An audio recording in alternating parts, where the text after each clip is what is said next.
বিসমিল্লাহির রহমানির রহিম। আসসালামু আলাইকুম বন্ধুরা, কেমন আছেন? আশা করি যে যেখানে আছেন সবাই ভালো আছেন। আলহামদুলিল্লাহ আমিও আমার পরিবার নিয়ে অনেক ভালো আছি। আজকে একটা নতুন রেসিপি নিয়ে চলে আসলাম। পুষ্টিগুণে ভরপুর, খেতে অমৃত হচ্ছে সজনা পাতার রেসিপি। সজনা পাতা কিন্তু শরীরের জন্য অনেক উপকারী একটা সবজি বলেন, পাতা বলেন, যেটাই বলেন। আমি সুন্দর করে পাতাগুলোকে ছড়িয়ে নিচ্ছি। আর যারা আমার চ্যানেলে নতুন বন্ধু এসেছেন অবশ্যই চ্যানেলটিকে সাবস্ক্রাইব করে দিবেন, বেল বাটনটি অন করে দিবেন, যেন আমি ভিডিও দেওয়ার সাথে সাথে নোটিফিকেশনটা আপনাদের মাঝে পৌঁছে যায়। দেখুন বন্ধুরা, পাতাগুলোকে আমি সুন্দর করে ছড়িয়ে নিচ্ছি। আমার গাছ থেকে সজনা পাতা আমি কিন্তু পেরে নিয়ে আসছি। সজনা পাতা কিন্তু স্বাস্থ্যের জন্য অনেক ভালো। ডালটা উপরে উঠে গিয়েছিল, অনেকদিন খাওয়া পড়ে নাই। আজকে ডালটা একটু কাছে এসেছে, সাদে গিয়েছিলাম, ছিঁড়ে নিয়ে চলে আসছি। অনেকদিন খাওয়া পড়ে নাই, প্রায় 1-2 মাস পরে সজনা পাতাটা আজকে খাবো। আমরা কিন্তু মাসের মধ্যে 3-4 বার সজনা পাতা খাওয়া পড়ে। এখন ঢাল উপরে উঠে যাওয়াতে সজনা পাতা কিন্তু তেমন খাওয়া পড়ে না। আজকে দেখলাম, চোখের সামনে নিয়ে চলে আসলাম, তাই রেসিপি বানাচ্ছি। তাই ভাবলাম আপনাদের মাঝে রেসিপিটা শেয়ার করে দিই। আপনাদের এখন বাজারেও কিন্তু সজনা পাতাটা কিনতে পাওয়া যায়। আপনারা চাইলে বাজার থেকে এনে দুর্দান্তভাবে এই রেসিপিটা বানিয়ে নিতে পারেন।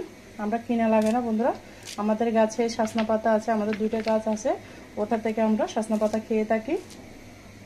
সুন্দর করে আমি ডাল পাতাগুলো ছড়িয়ে নিলাম। বন্ধুরা, আমি ডালটা কিন্তু সিদ্ধ বসিয়ে দিয়েছি আগে থেকে, মসুরের ডালটা। আমি আজকে সজনা পাতাটা রান্না করব মসুরের ডাল দিয়ে। খেতে কিন্তু দুর্দান্ত লাগে। এগুলো আমি একটু বটি দিয়ে কুচি করে নিয়ে আসবো। দেখুন বন্ধুরা, যতটুকু সম্ভব আমি কুচি করে নিয়েছি। আপনারা চেষ্টা করবেন পাতাগুলোকে সুন্দর করে কুচি করে নেওয়ার জন্য। এই পর্যায়ে আমি ধুয়ে নিচ্ছি। দেখুন বন্ধুরা, আমার ডালটা প্রায় গলে গিয়েছে। আমি অফ ক্যামেরায় সিদ্ধ করে নিচ্ছি। এখানে শুধু হলুদের গুঁড়া দিয়েছি, আর কোনো মশলা ব্যবহার করব না। আর তারপর দিয়ে দিয়েছিলাম কাঁচা মরিচ কুচি করে দিয়েছি, একদম সিম্পলভাবে আপনাদের সাথে রেসিপিটা শেয়ার করতেছি। এই পর্যায়ে ডালটা আমার প্রায় সিদ্ধ হয়ে গিয়েছে। এখন দিয়ে দেবো সজনা পাতাগুলো। ধুয়ে নিয়েছি আমি। সজনা পাতাগুলো কুচি করে নিলে দেখতে ভালো লাগে বন্ধুরা। আপনারা চেষ্টা করবেন সজনা পাতাটা ধুয়ে রান্না করার জন্য।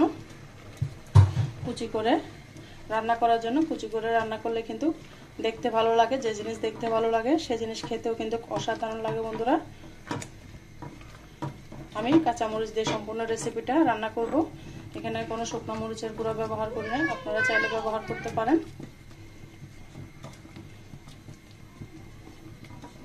আর বন্ধুরা, যারা এখনো পর্যন্ত একটা লাইক দিতে ভুলে গিয়েছে অবশ্যই একটা লাইক দিয়ে আমার সাথে থাকার অনুরোধ রইল। আর যারা এই কাজটি করে দিয়েছে সবাইকে অসংখ্য ধন্যবাদ। আর আমার চ্যানেলে যারা নতুন ভিজিট করেছে অবশ্যই চ্যানেলটিকে সাবস্ক্রাইব করে দিবা, যেন আমি ভিডিও দেওয়ার সাথে সাথে নোটিফিকেশনটা আপনাদের মাঝে পৌঁছে যায়। সবার আগে আপনার সময় বুঝে আপনি দেখে নিতে পারবেন। এই পর্যায়ে আমি দিয়ে দিব একটু পানি। পানিটা চুষে নেবে। সজনা পাতার মধ্যে কিন্তু প্রচুর পানি চুষে নেই, তাই একটু পানি দিয়ে দিলাম।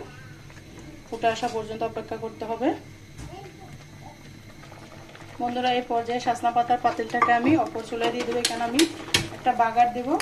একদম সহজভাবে দেখাচ্ছি রান্নাটা, আশা করি আপনাদের কাছে অনেক ভালো লাগবে।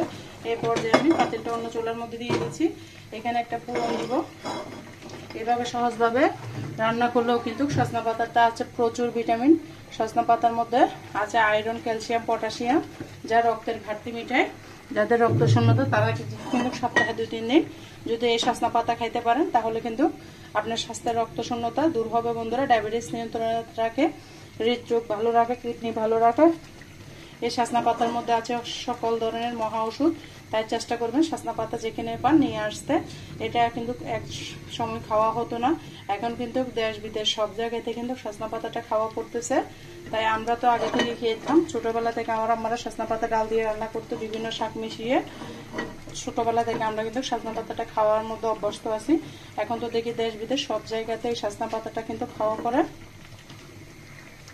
বন্ধুরা। এখানে আমি 3 কোয়া রসুন নিয়ে নিয়েছি, তারপর নিয়ে নিয়েছি পেঁয়াজ 2টা। দিয়ে সুন্দর করে পুরনটা আমি বাগার দিব। এভাবে বাগার দিয়ে সজনা পাতা রান্না করলে খেতে কিন্তু অসাধারণ লাগে বন্ধুরা। এমনি তৃপ্তি করে খাওয়া যায়, ভাত লাগবে না আপনার। এমনি খেলে আপনার পেটটা ভরে যাবে। অনেক মজাদার এই রেসিপিটা, খুব সহজভাবে রান্না করে দেখাচ্ছি। এইভাবে আপনি যে কোনো শাক রান্না করতে পারেন। ছোটবেলায় কিন্তু আমার আম্মারা কিন্তু এইভাবে শাকটা রান্না করতো। সেই রেসিপিটা আপনাদের সাথে শেয়ার করতেছি। এখন তো অনেক রকম করে আমরা রান্না করি নতুন রাঁধুনিরা, কিন্তু এইভাবে শাক রান্না করলে খেতে অসাধারণ লাগে।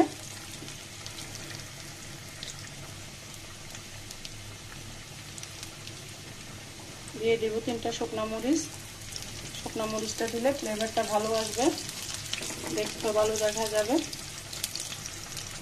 দেখুন বন্ধুরা, পেঁয়াজগুলোকে একদম আমি বেরেস্তার মতো করে নিচ্ছি। পেঁয়াজ আর রসুনকে একদম বেরেস্তা করে মতো নিলে খেতে ভালো লাগবে। আমি অপর চুলে দিয়ে এটাকে লাল করে নিচ্ছি। সজনা পাতাগুলো দেখুন কালারটা চেঞ্জ হয়ে গিয়েছে, সিদ্ধ হয়ে গিয়েছে, ডালটাও সিদ্ধ হয়ে গিয়েছে, দেখে হয়তো বুঝতে পারতেছেন। এই পর্যায়ে আমি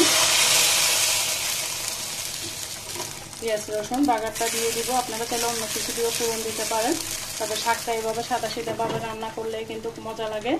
বিশেষ করে সজনা পাতাটা বেশি মশলা দিলে খেতে ভালো লাগে না, অল্প একটু মশলা দিয়ে রান্না করলে খেতে কিন্তু অসাধারণ লাগে। বন্ধুরা, আমার শাক রান্নাটা একদম কমপ্লিট হয়ে গেছে। 10 মিনিট লাগছে আমার শাক রান্নাটা করতে, খুব সহজভাবে দেখিয়েছি।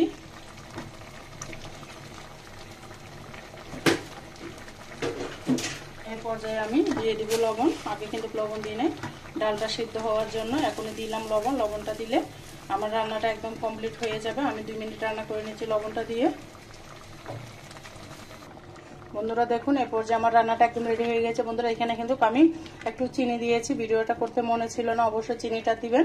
চিনিটা দিলে সজনা পাতাতে যে একটা তিতকুড়ি ভাব থাকে সেটা আর লাগবে না। আর সজনা পাতা দেওয়ার পরে কিন্তু বেশি করে রান্না করা যাবে না, বেশি করে রান্না করলে সজনা পাতাটা তিতো হয়ে যাবে। আমি সজনা পাতা দেওয়ার পরে 2-4 মিনিট রান্না করছি, বেশি রান্না করি না। বন্ধুরা, এই পর্যায়ে আমি নামিয়ে ফেলবো। হয়ে গেছে আমার সজনা পাতাটা। দেখুন বন্ধুরা, আমার সজনা পাতাটা কেমন হয়েছে অবশ্যই কমেন্টসে বলে যাবেন। দুর্দান্ত স্বাদের এই সজনা পাতা রেসিপিটা অবশ্যই আপনারা একবার হলো ট্রাই করবেন। কেমন হয়েছে আর কমেন্টসে বলে যাবেন। অনেক অনেক মজা, গরম ভাতের সাথে তো একদম জমে যাবে বন্ধুরা। আর যারা তখন পর্যন্ত আমার সাথেই ছিলেন সবাইকে অসংখ্য ধন্যবাদ। একদম কম সময়ে কিভাবে সজনা পাতা রান্না করবেন সেটা আপনাদের সাথে শেয়ার করেছি। আশা করি অনেক অনেক ভালো লেগেছে। ভালো লাগলে অবশ্যই সাবস্ক্রাইব করে আমার সাথে থেকে যেতে পারেন বন্ধুরা। আর যারা এখনো পর্যন্ত লাইক দিতে ভুলে গিয়েছেন অবশ্যই একটা লাইক দিয়ে আমাকে সামনের দিকে এগানোর পথটা সহজ করে দেওয়ার অনুরোধ রইল। আর বন্ধুরা, আমার জন্য, আমার পরিবারের জন্য দোয়া করবেন। সবাই ভালো থাকবেন, সুস্থ থাকবেন। আজকের মতো আমি এখানেই বিদায় নিচ্ছি। আল্লাহ হাফেজ, আসসালামু আলাইকুম।